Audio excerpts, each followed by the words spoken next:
Assalamualaikum warahmatullahi wabarakatuh.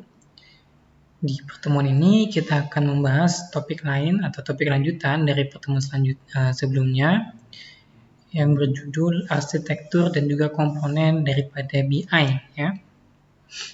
Yang sebelumnya kita sudah bahas tentang siklus hidup business intelligence untuk tujuan analisis.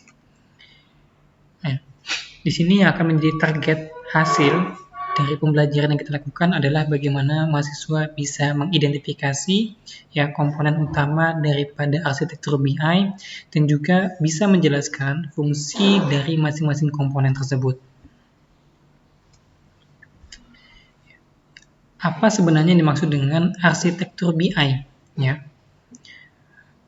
Jadi sebenarnya arsitektur BI ini sebuah kerangka kerja atau framework ya, yang secara konseptual dia akan menggambarkan bagaimana ya aliran data sejak awal hingga sampai kepada pengguna akhir yang melalui proses mulai dari dikumpulkan ya dari berbagai macam sumber, kemudian disimpan, dianalisis ya hingga disajikan ke pengguna. Ini adalah konseptual aliran data dari awal hingga akhir ya yang termuat dalam satu framework atau kerangka kerja terstruktur. Nah, tujuan daripada arsitektur ini adalah bagaimana dia akan memastikan ya, pertama adanya keakuratan data ya yang diolah dari awal hingga disajikan sebagai informasi, kemudian ketepatan waktu ya dalam hal mendapatkan informasi dan tentunya akan memastikan informasi tersebut dapat dengan mudah diakses oleh pengguna. Jadi kita bisa analogikan bahwa arsitektur ini adalah sesuatu yang menjadi fondasi dasar ya dalam analisis, di mana dia akan menghubungkan data mentah ya, data yang awalnya dia masih tidak ada nilainya, hanya sekedar data, menjadi suatu keputusan yang memang dia bisa mendukung ya strategi-strategi bisnis ya dengan berdasarkan informasi yang sudah dikelola hingga menghasilkanlah yang namanya keputusan yang cerdas.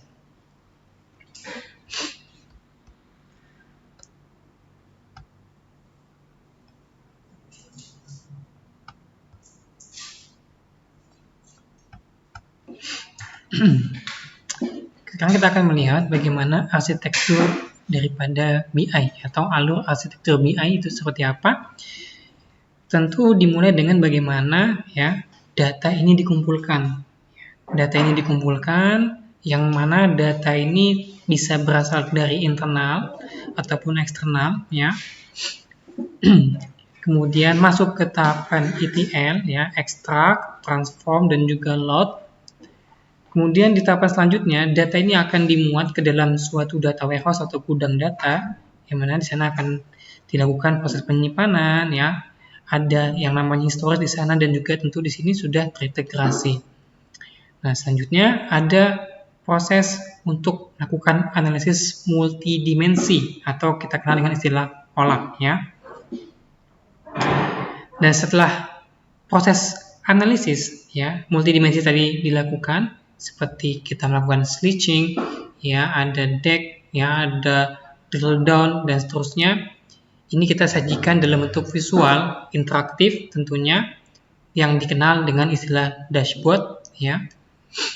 Di sana menyajikan informasi-informasi yang berkaitan dengan tujuan bisnis ya atau strategi bisnis yang ingin dijawab dan ada yang namanya KPI atau Key Performance Indicator sebagai tolak ukur dalam strategi bisnis ya. Kita akan bahas untuk yang bagian pertama untuk resource data ya. Ini merupakan suatu lokasi di mana ya data mentah dari bahan baku untuk menjadi suatu sistem BI nanti ya yang masih sifatnya sangat mentah ini kita temukan temukannya di mana? Bisa di internal organisasi atau eksternal organisasi. Ya. Secara format kita bisa mendefinisikan atau kita bisa definisikan dalam 3 bentuk ya. Yang pertama ada terstruktur, yang ini secara formal bentuknya adalah table ya. Kemudian ada semi terstruktur. Ini wujudnya adalah JSON ataupun XML ya, struktur kode yang memang dia bisa diidentifikasi bagian-bagiannya secara jelas. Kemudian tidak terstruktur yang meliputi ada teks, gambar, video ataupun audio ya. Jadi itu adalah format data yang bisa kita identifikasi jenisnya. Sedangkan untuk contoh-contoh untuk data yang berasal dari internal ya. Yang pertama adalah database transaksional ya.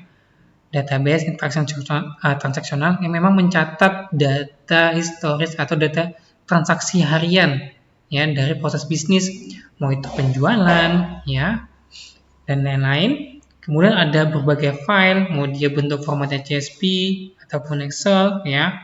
Ada yang bersumber dari aplikasi seperti aplikasi kasir ataupun sistem human resource ya. Ini semua masuk ke dalam contoh data yang bersumber dari internal. Sedangkan data yang bersumber dari eksternal adalah data-data yang memang tidak bisa ditemukan di internal organisasi. Ya, contoh misalkan data dari media sosial, kemudian data yang mungkin dikumpulkan dari API pihak ketiga, ya, data cuaca, data ekonomi secara nasional, ya. Ini semua adalah contoh-contoh data yang memang hanya kita bisa dapatkan dari luar organisasi. Nah, selanjutnya kita masuk ke tahapan yang namanya ETL ya. ETL secara singkatan adalah extract ya, kemudian transform dan juga load. Yang mana extract adalah tahapan di mana kita mengambil data dari sumber ya. Sumbernya tadi sudah disebutkan internal ataupun data dari eksternal. Kemudian kita melakukan yang namanya proses transformasi, perubahan ya. Ya, tujuannya untuk apa? Membersihkan dan mengubah sesuai dengan format yang dibutuhkan. Lalu ketika sudah selesai dilakukan yang namanya perubahan atau transform, ya, ini semua data akan di-load ya atau dimuat ke dalam yang namanya gudang data atau data warehouse ya. Ini detailnya. Ekstrak mengambil data dari berbagai sumber, ya bisa berbeda format tentunya. Kemudian transform, membersihkan, ya. Membersihkan, ya bisa meliputi menghilangkan data yang duplikat atau nilai yang kosong. Kita bisa menggabungkan atau mengagregasi, ya dan mengubah format. Kemudian load, ya memasukkan data yang sudah bersih ke dalam data warehouse. Karena kita perlu mengingat ada istilah di bidang data ya atau terkait dengan data yaitu adalah garbage in, garbage out ya. Maka ketika ada data yang masuk tidak berkualitas ya, data ini dibiarkan maka tentu akan menghasilkan sesuatu output yang tidak berkualitas pula gitu ya. Maka penting untuk memastikan input yang berkualitas untuk mendapatkan output yang berkualitas. Ya.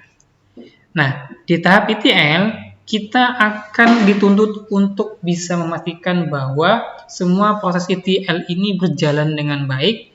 Tujuannya apa? Untuk menjamin data yang masuk ke dalam data warehouse adalah data yang akurat, ya, kemudian konsisten dan juga siap untuk dianalisis.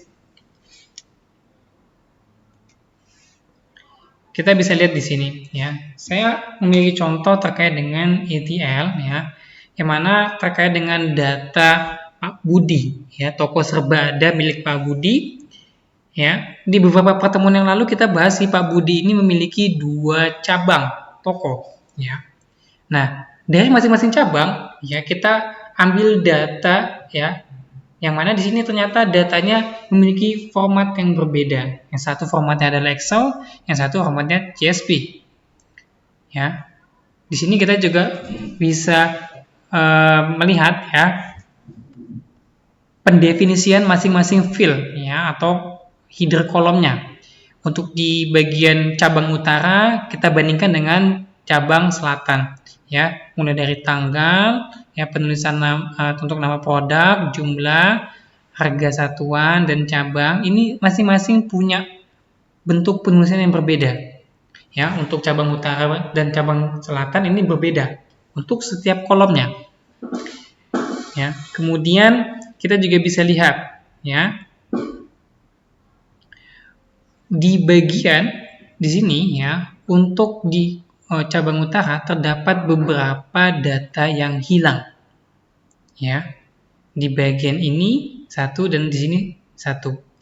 Kemudian ada juga data yang memang dia ternyata duplikat. Kita lihat di sini ya, pada tanggal yang sama ya, tanggal 1 bulan 3 ya, ini sama. Ini ada data yang duplikat. Ya, jadi ada beberapa masalah yang kita temukan di sini yang memang harus kita lakukan perubahan atau transform ya.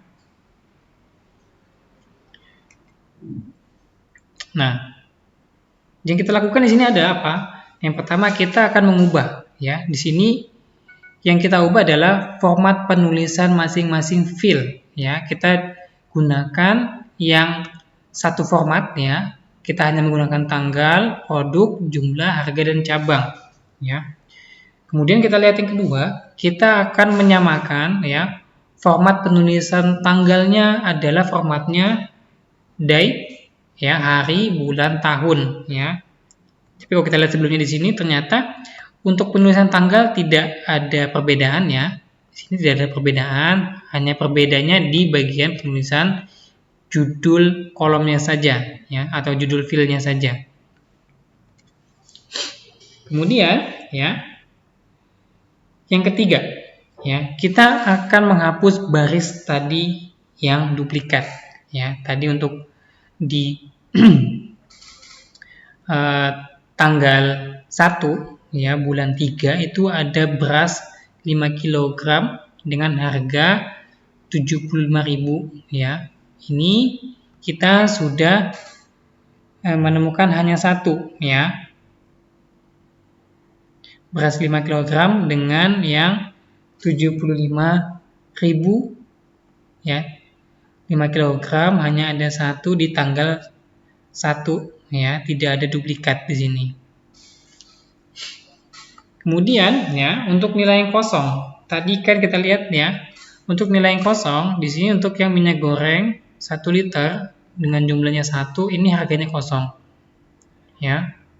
Kita lihat di sini, kita lihat bahwa minyak goreng ini kan kita bisa ambil, kalau di sini ya, minyak goreng di sini karena 1 ya, kita bisa identifikasi nilainya dari yang sebelah sini, yang dari cabang selatan. Nah, kita lihat dari rata-ratanya ya, atau nilai price-nya. Di sini kan sudah ada bahwa di sini kita lihat ya, kita lihat harga minyak gorengnya sama ya, kita bisa ambilkan langsung di sini. Nanti di sini kita isi dengan 18.000 ya.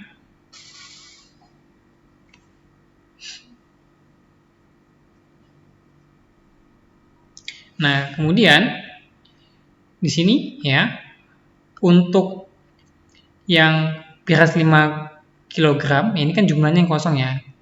Ini kita bisa pakai dua opsi. Yang pertama mau kita hapus atau kita pakai asumsikan nilainya berapa ya.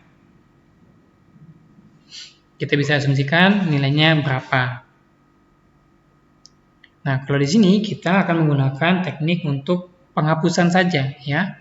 Penghapusan saja. Jadi yang ini akan kita hapus ya. Akan kita hapus. Jadi masing-masing akan tersisa 5 data untuk di cabang utara dan 5 cabang untuk cabang selatan. Nah, ini adalah hasil daripada proses transform ya. Nah, dan tidak lupa kita di sini ya menambahkan satu kolom baru, yaitu informasi terkait dengan total harga. Ya. Tadi kan sebelumnya kita hanya mendapatkan informasi jumlah pembelian dan harganya untuk masing-masing produk. Tapi kita tidak tahu total harga yang dibelanjakan ya untuk masing-masing transaksi itu berapa. Maka kita buat kolom baru yang merupakan hasil perkalian antara jumlah dan harga. Kemudian kita kasih nama total harga di sini ya. Ini sebagai fitur baru ya. Kemudian kita juga harus memastikan konsistensi penulisan utara ya. Besar kecil penulisan hurufnya kita harus pastikan ya, jangan sampai ada perbedaan. Nah, itu tadi adalah beberapa transform yang kita lakukan ya, sehingga menghasilkan bentuk hasil transform ya, transformasi seperti ini. Nah, pada tahap untuk memuat ke dalam data warehouse ya, kita tidak akan melakukan yang atau menyajikan data yang ini ya. Karena mengingat bahwa data ini nanti akan memiliki banyak sekali informasi atau field atau jumlah kolomnya ya, untuk meringankan beban ketika meload data. Kita nanti akan memanfaatkan yang namanya dimensi ya, dimensi data, yang mana nanti ya seperti ID waktu ya, kemudian ada ID ya, ada produk kita ganti dengan ID produk, cabang kita ganti dengan ID cabang ya, yang bisa kita tentukan dimensinya atau kita buatkan ID dimensinya, kita akan lakukan ya. Ini tujuannya untuk meringankan beban komputasi ketika melakukan load data ya. Dia tinggal memanggil primary key-nya sebagai variable key di tabel utama gitu. Di sini kita bisa lihat bahwa untuk waktu kita coba petakan dimensinya ada 1, 2, 3, 4 untuk masing-masing tanggal ya. Tanggal 1, 2, 3, 4. Kemudian untuk produksi ya, di sini ada untuk produk, untuk beberapa produk kita definisikan, satu untuk beras 5 kg hingga yang nomor 4 ini untuk yang beras telur 1 kg. Begitu juga untuk cabang ya, kita tentukan satu ini untuk utara dan 2 untuk selatan ya. Jadi ini nanti yang akan di load ke data warehouse ya, tidak masih wujudnya seperti yang di tahapan transform ya. Oke, itu detail untuk si bagian ETL. Selanjutnya, data warehouse atau gudang data. Ya, ini menjadi satu sumber informasi yang dipercaya atau istilahnya adalah basis data yang dipercaya, dengan definisinya adalah single source ya of truth atau satu sumber yang bisa dipercaya. Ya. Tentu di sini fungsinya untuk menyimpan ya. Menyimpan dan akan tetap menjadi historis ya. Semua kumpulan data yang disimpan akan menjadi historis ya, tidak akan ada yang dihapus gitu. Kemudian tentu di sini sudah mengintegrasikan dari berbagai macam sumber ya, yang dihasilkan dari tahapan ETL sebelumnya gitu. Nah, karakteristik dari data warehouse yang pertama ya, pembuatan tabel ya, dia berdasarkan subjek ya, atau berorientasi pada objek bisnis ya, bukan berdasarkan pada proses operasional ya.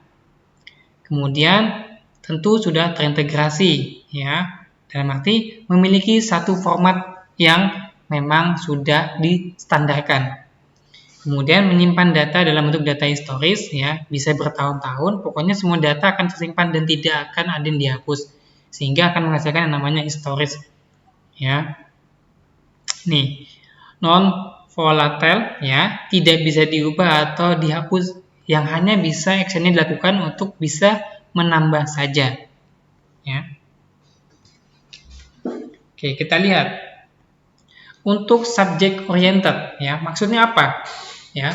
Maksudnya adalah di sini untuk pendefinisian ya, tabel-tabel di data warehouse-nya, dia tidak lagi menggunakan ya penamaan tabel yang berbasiskan pada proses operasional ya, misalkan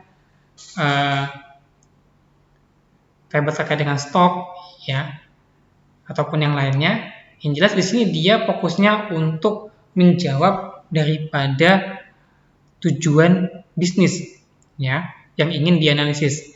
Maka ketika contoh di sini penjualan, kalau dia ngomongin penjualan, berarti dia akan ingin melihat tuh ya, melihat terkait dengan total ya, total besaran pembayaran yang dilakukan oleh customer ketika melakukan transaksi jual beli ya. Ini adalah subjek bisnisnya adalah penjualan. Nah, dan perlu diketahui bahwa ketika sudah didefinisikan subjek bisnisnya adalah yang ingin dianalisis adalah penjualan, berarti di setiap baris ya, setiap baris ini sudah bisa harus menjawab ya berapa jumlah total penjualan ya. Di sini ada jumlah, kemudian ada berapa produk ya atau produknya apa, dan waktunya kapan ya. Ini sudah bisa harus menjawab terkait dengan pertanyaan-pertanyaan yang memang berkaitan dengan analisis untuk penjualan seperti itu ya. Ini namanya tabel fakta ya, tabel gabungan yang sifatnya adalah dia objek yang akan dianalisis. Jadi bukan tabel seperti tabel yang ada di database transaksional biasa, ada tabel barang, ada tabel produk, tabel macam-macam, tidak seperti itu ya. Dia memang sudah menjadi satu tabel utuh yang sudah terintegrasi dan memang digabungkan untuk semua informasi. Nah, selanjutnya terintegrasi ya. Jadi kalau kita lihat atau kita view kembali ya di data dari masing-masing cabang ya, ini memiliki sumber yang berbeda ya. Dari sumbernya yang berbeda, di sini satu yang utara dia pakai Excel, selatan dia pakai CSV. Kemudian format waktunya ya dia berbeda. Kemudian nama kolom ya. Untuk contoh misalkan nama produk ya. Di sini di kolom untuk yang cabang utara dia pakai nama produk, sedangkan di selatan dia pakai product name ya. Ini sudah tidak ada konsistensi ya, ada perbedaan. Nah, kemudian nama cabang kan ini benar nih utara dan selatan. Kemudian juga satuan harga juga benar, dia sama-sama menggunakan rupiah tanpa tanda koma. Nah, ini harus diintegrasikan dan hasil integrasinya tadi adalah yang seperti ini ya, bahwa standarisasi penulisan masing-masing fieldnya sudah ditetapkan ya, tanggal, produk ya, jumlah, harga, cabang, total harga, ini sudah ditetapkan sebagai field baru yang sudah terintegrasi untuk semua cabang ya. Ketika digabungkan dia menggunakan nama fieldnya adalah ini ya. Oke, itu untuk integrasi ya. Kemudian time varian ya.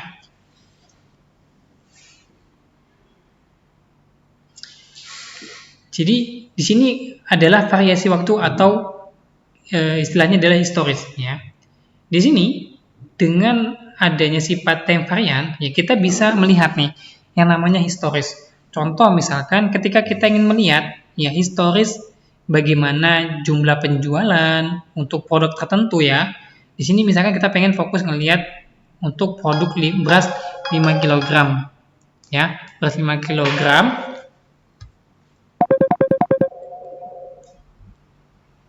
Beras 5 kg. Nah, beras 5 kg ini ya kita akan lihat historisnya dari waktu ke waktu ya. Ini dari tanggal 1 ya, tanggal 3, tanggal 4. Penjualan seperti apa ya? Dia ada jumlahnya untuk tanggal 1 ya. Ini terjual 2 kali dengan jumlah 2 dan 3. Jadi kita ini sudah bisa menganalisis nih stoknya kira-kira mau kita alokasikan untuk masing-masing cabang gimana ya. Ternyata ini untuk cabang utara kita lihat ya, jumlah penjualan untuk beras ya dari rentan waktu tanggal 1 hingga 4 aja ada 3 penjualan ya. Kemudian di cabang selatan ada 4 penjualan. Oh, ternyata lebih laris di cabang selatan gitu untuk beras 5 kg ya. Ini dimaksud dengan historis. Kita bisa melihat historis atau rentetan waktu untuk produk-produk tertentu ya, untuk bisa dianalisis lebih lanjut. Nah, kemudian tidak ada yang namanya perubahan, ya. Yang ada hanya penambahan data baru. Jadi, ketika misalkan ada data yang sudah di input ya atau terdata di bagian pertama, ya katakanlah ada batch ya, di sini kita menerapkan namanya batch. Nah, ketika ada data baru, katakanlah batch kedua, ya, data pertamanya tidak akan dihapus, ya, akan tetapi ini akan terus bertambah, ya. Ada tambahannya batch kedua. Ketika ada kelompok dari batch ketiga, ya akan ada tambahan lagi, ya. Data batch ke-1 dan kedua tidak akan dihapus, ya. Ini akan terus bertambah, ya. Jadi tidak ada proses yang namanya dihapus atau diubah di data warehouse. Semua akan tersimpan dan terus bertambah, ya. Selanjutnya, OLAP, ya. OLAP adalah online analytical processing, di mana di sini kita akan menggunakan teknologi untuk bisa menganalisis data secara multidimensi, ya. Multidimensi, ya berarti ini lebih dari 2, ya. Nah, kita bisa melakukan beberapa fitur, ya. Menggunakan beberapa fitur atau fungsi yang memang bisa kita definisikan atau kita gunakan. Yang pertama, drill down. Ya, kita bisa melihat ringkasan secara detail. Ya, contoh misalkan kita drill down, kita turunkan berarti ya, menggali tahun, kita gali ke bulan, kita gali ke hari. Gitu ya. Itu namanya drill down. Kita menggali atau mencari informasi ke bawah. Kemudian, kalau roll up ini adalah kebalikan daripada drill down. Ya, kita mencari informasinya ke atas, ya. Hari, bulan, tahun. Ya, ini adalah kebalikan daripada drill down. Kemudian switch, ya. Kita artinya melakukan filter. Ya, kita bisa mencari misalkan berdasarkan produk tertentu. Untuk penjualannya sekian berapa, ya. Kalau dig, ya, berarti kita melakukan beberapa filter, ya. Kita melakukan filter dengan beberapa opsi, ya. Misalkan kita ingin melihat, ya, dengan melakukan filter untuk produknya adalah A dan B, ya, produk A untuk cabang B, ya, kita bisa menggabungkan untuk beberapa filter, ya. Kita melakukan beberapa filter, ya, misalkan filter untuk produk dan juga filter untuk cabang, gitu. Dan pivot, ya, ini artinya kita akan memutar dimensi, ya. Yang awalnya dia ada di bagian X, ya kita bisa pindahkan dia ke bagian Y, ya. Ini artinya adalah melakukan pemutaran dimensi, ya. Nah, dan terakhir tahapannya atau arsitekturnya adalah dashboard, ya. Dashboard ini adalah UI-nya dari sistem kita, ya, di mana tempat untuk pengguna akhir bisa mengakses hasil analisis BI ya secara interaktif, ya, dan di mana di dashboard ini akan menyajikan visualisasi ya grafik-grafik dan juga KPI ya, Key Performance Indicator yang memang sudah didefinisikan ya untuk bisa disajikan dalam bentuk dashboard, ya. Tujuannya apa sih dashboard ini? Tujuannya apa? Tujuannya untuk menyajikan informasi ya agar mudah dipahami dan dapat ditindaklanjuti secara cepat. Selanjutnya, ya, komponen arsitektur BI. Tadi kita sudah jelaskan ya alur daripada arsitektur dan juga definisi dan juga fungsi daripada masing-masing arsitektur. Sekarang kita akan lihat nih. Nanti ketika kita implementasi, kita akan menggunakan semua arsitektur ini, ya. Alurnya akan seperti ini, ya. Dan ini dimulai dari resource data yang kita ambil, kita lakukan dengan proses ETL, ya, dimasukkan ke data warehouse jika sudah selesai dibersihkan, kemudian diolah, ya, dilakukan proses olah dan disajikan dalam bentuk dashboard, ya. Ini, ya, kita akan gunakan, ya, kita akan coba berbagai jenis sumber dataset, kemudian untuk ETL kita akan definisikan atau kita lakukan dengan tools Pentaho, ya. Kemudian data warehouse-nya kita akan gunakan yang PHP admin, ya. Kemudian untuk proses OLAP dan dashboard kita akan gunakan yang Power BI. Ya, jadi kita akan coba implementasikan ini semua dalam bentuk studi project ya di akhir mata kuliah. Baik, mungkin sampai di sini ya materi yang saya sampaikan. Semoga bisa dipahami dan bisa dipahami lebih lanjut ya. Akhir kata dari saya, wassalamualaikum warahmatullahi wabarakatuh.